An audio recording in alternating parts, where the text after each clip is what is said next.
मित्रांनो नमस्कार. येत्या 4 तारखेला आहे दत्त जयंती. तर दत्त जयंतीविषयी सविस्तर माहिती देण्याचा प्रयत्न मी या व्हिडिओमध्ये नक्की करणार आहे.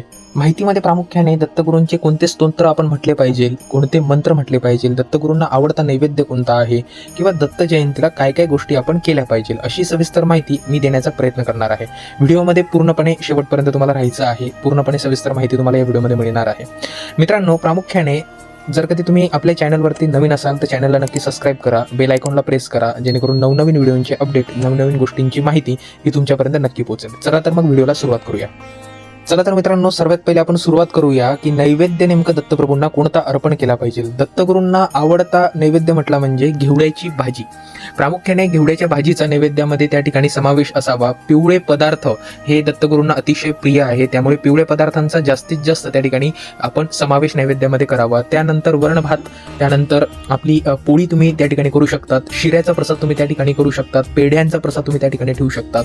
त्यानंतर बोरं हे देखील त्या ठिकाणी आपण नैवेद्य त्याचे दाखवू शकतो. पेरूचा नैवेद्य आपण त्या ठिकाणी दाखवू शकतो. त्यासोबतच आपण एखादी खीर आपण त्या ठिकाणी नैवेद्याला अर्पण करू शकतो. परंतु हा सर्व नैवेद्य कांदा लसूण विरहित नैवेद्य असावा.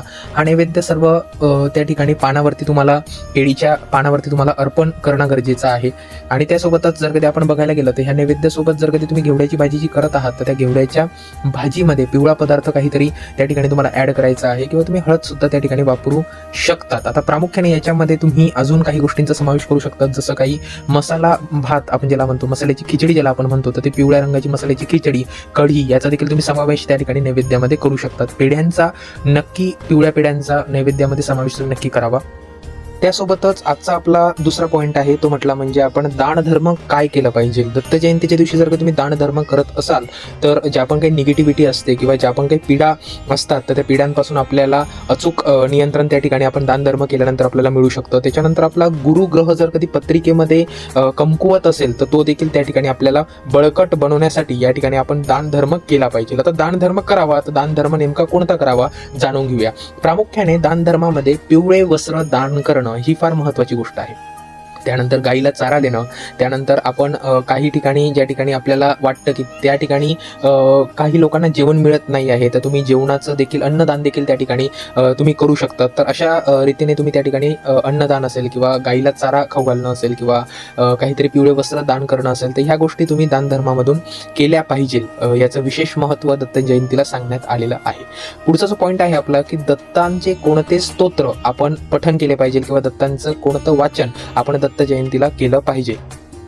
या दत्त जयंती ही गुरुवारी आलेली आहे मित्रांनो. म्हणजे हा तुमच्यासाठी सगळ्यात मोठा या ठिकाणी अविस्मरणीय क्षण आहे. सर्वांसाठीच अविस्मरणीय हा क्षण आहे.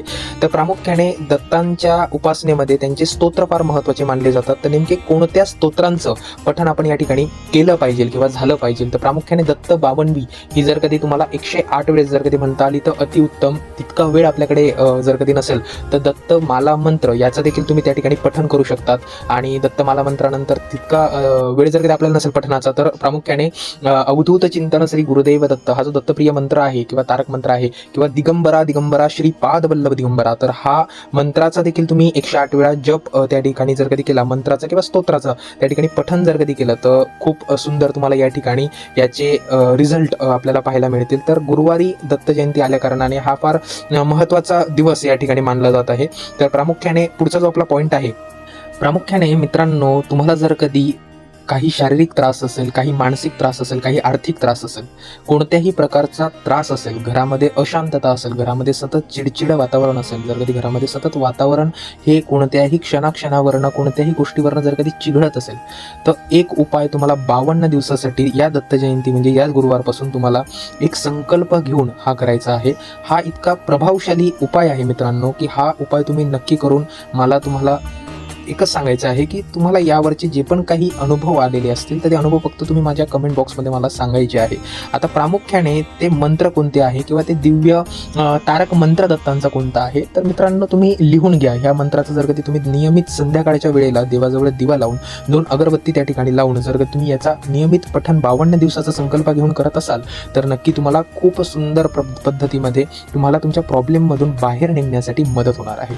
मित्रांनो पहिला मंत्र आहे श्री गुरुदेव देव दत्त या मंत्राचा नियमित तुम्ही पठण करत असाल तर सगळ्या गोष्टींमधून तुम्ही बाहेर येऊ शकता. तुम्हाला आर्थिक बाबतीमधल्या काही अडचणी असतील, तुम्हाला शारीरिक काही अडचण असतील, मानसिक काही अडचणी असतील किंवा नोकरी संबंधित अडचणी असतील, बिझनेस संबंधित अडचणी असतील किंवा कोणत्याही संबंधित अडचणी असतील तर नक्की त्या दूर होण्यासाठी तुम्हाला या ठिकाणी मदत होणार आहे.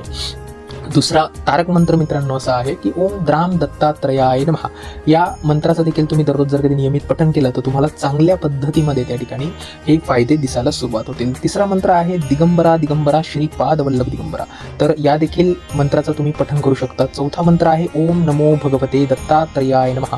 या मंत्राचं देखील तुम्ही नियमित पठण जर कधी करत असाल तर त्या ठिकाणी तुम्हाला ज्या गोष्टी मी सांगितल्यात तर त्या गोष्टीमधून तुम्हाला फायदा नक्कीच होईल.